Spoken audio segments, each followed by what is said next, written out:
Hi, this webinar is designed to help you bring a remote workforce into your organization, especially relevant if you're new to business or new to having employees working remotely for you. It'll be approximately 10 minutes long. My name is Michelle Thompson, and I work as Director of Tax and Trust Professionals. We are an accounting firm helping small businesses grow and get more freedoms from their business work. And we present seminars and webinars from time to time to help you grow your organisation. So this Thought of the Day by Robert Glazer says there's no going back. Remote workforce is here to stay. Hybrid workforces are going to be normal, and so is remote working. And there still is a requirement and desire for people to work in offices. So I have chosen to have a hybrid office model myself. A month ago, I shared a webinar on how to thrive as an employee working from home. And if you'd like a copy of that webinar, please let us know. In that webinar, I shared 3 key points, which were: 1, it's important for an employee to have a separate place of work with clearly defined boundaries, so the family and the employee know when they're working. The second thing is for an employee to plan their schedule and manage their energy so that they have regular hours and they work within do their best work when they have the most energy. And thirdly was to recreate the commute by having a clear signal when work starts and when work finishes and home time started. So this last weekend, this particular quote, "No going back," got a bit closer to home, because my son John had 2 job offers last week, and he accepted the one with lower pay because it allowed for remote working from home. His partner Yasmin also works remotely from home, and they are very happy that they can now travel and work from anywhere in the world as long as there's great internet and childcare facilities available. So this story is being repeated everywhere throughout New Zealand and other countries in the world. Priorities among young people have changed, and family togetherness is being reappreciated and demanded by many professional digital workers. I'm hearing this story over and over again. So what are the cornerstones to thrive when you have a remote working force working from home? Well, I believe there's 3. To have a clear vision for the company, to have a high trust model in your workplace, and to reinvent the office on occasions. So let's go and get into it. The first cornerstone of a great remote culture is vision. According to research published by the Harvard Business Review, evaluating thousands of different working people in companies around the world, effectively enlisting the hearts and minds of people in an organization requires a shared vision. That's why they want to work for you. So in short, companies without a great vision or strategic purpose will struggle to find a meaningful context for employees to achieve their goals and strategies and implementation plans. Remote workers don't want to work by themselves in a vacuum. They still want to be connected to you and to your company and to other employees. And remote workers want to understand how their work makes a meaningful difference to the company.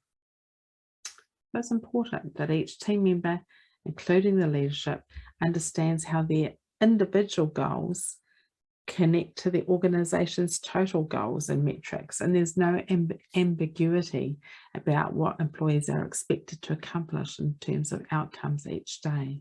It's not easy to get all of this right, but it can be done.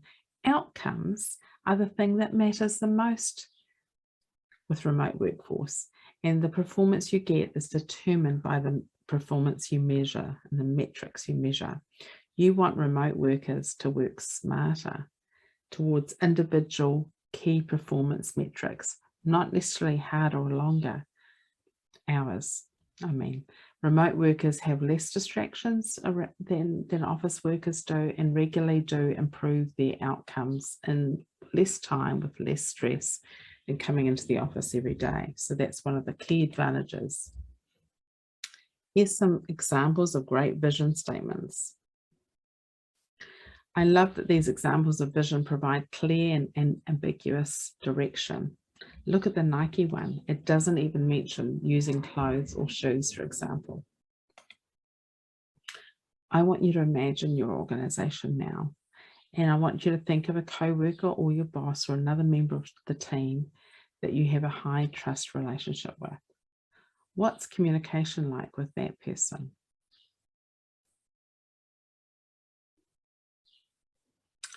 Now think of a person who you have worked with now that you've worked with in the past who you have a low trust relationship with.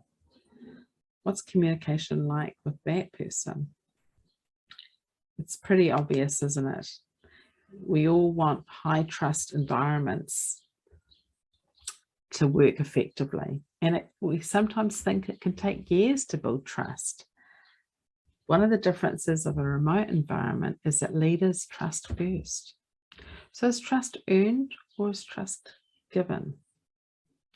Well, Stephen Covey, who wrote the book, The Speed of Trust, says you must give trust to get trust. So trust must be given first. And that's what remote work leaders do as soon as they hire a remote worker. When remote trust employees feel they can make a mistake in the course of their work without fear of excessive punishment, they're going to feel more comfortable about working without the supervision of an office. As a leader, it's your job to train and then trust your employees to speak honestly to you about problems as they arise, and then to be part of the solutions to those issues, not to brush them as unimportant. Well, some organizations have this as a core value, leading with extreme trust. This is inspiring. It's inspiring to bring out the best in attitude and performance of employees. There is a risk to trust, but there's also a risk not to trust. Distrust itself creates many more roles and time and rework, and eventually that can lead to a negative culture. So I'm wondering if this is starting to happen in our society as we distrust more and more roles that are coming out. Those that have been working in remote teams for many years do have fewer team meetings than those in the office. For it's vital to keep meetings shorter. We all know video fatigue is real. Your team's ideas and creativity will be less if you keep them in video meetings through the day. That's draining. So there's also some rules about video meetings, and you can study those up, but one of them is to ensure that no single person's speaking uninterrupted for too long, or people switch off because it's a monologue rather than a discussion. And employees, we don't want switched off employees. So in person, collaboration and connection should still be part of work. And to optimize space in an office, sometimes there's no permanent desks. They're being replaced by co-working spaces or short-term hot desking. In this scenario, in-person brainstorming meetings will no longer feel like a disruption, but an exciting opportunity to see colleagues in person who they usually only see in person. And annual in-person events where employees can bond and build relationships and participate in team building experiences and learn more about the vision and strategy and culture of the company and how they fit in is highly recommended, especially for remote teams.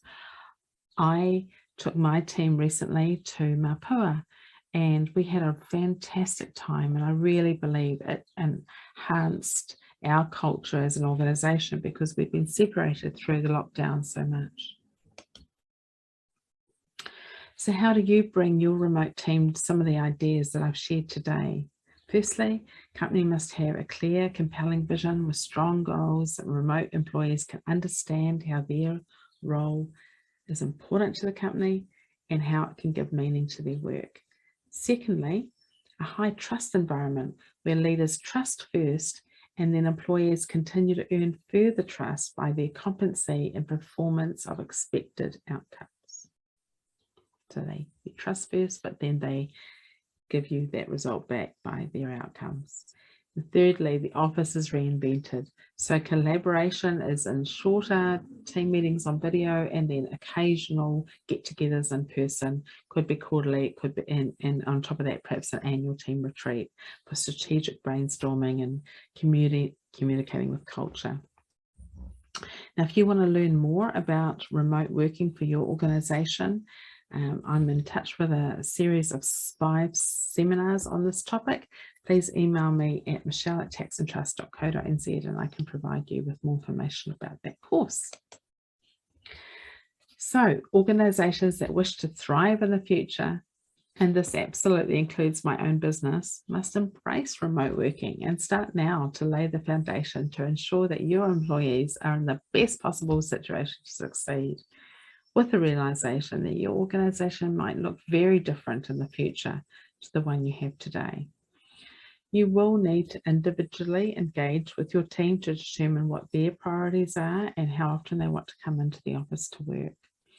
It takes an intentional commitment to get very clear on goals and outcomes and learning. That's intentional from the leadership and from the organization. Let's embrace change and not run from it. It's not going to suit all businesses. Those who rely on in-person experiences and the trades, it doesn't work. However, if you have a digitally focused business, and there's thousands more of these starting up every year, you can thrive as a business owner and manage an only remote workforce in today's world. There's so many new cloud-based technology tools coming out to support this move and many others. The last thing I want to say is the thought for the day. The secret of change is to focus all our energy, not fighting the old, but embracing the new. It's pretty deep. Take care, everybody. And if you would like any more help on this, let me know. Just for further resources, the books I've read are How to Thrive in a Virtual Workplace by Robert Glazer, The Speed of Trust by Stephen Covey, and Work from Anywhere by Darren and Alison Hill.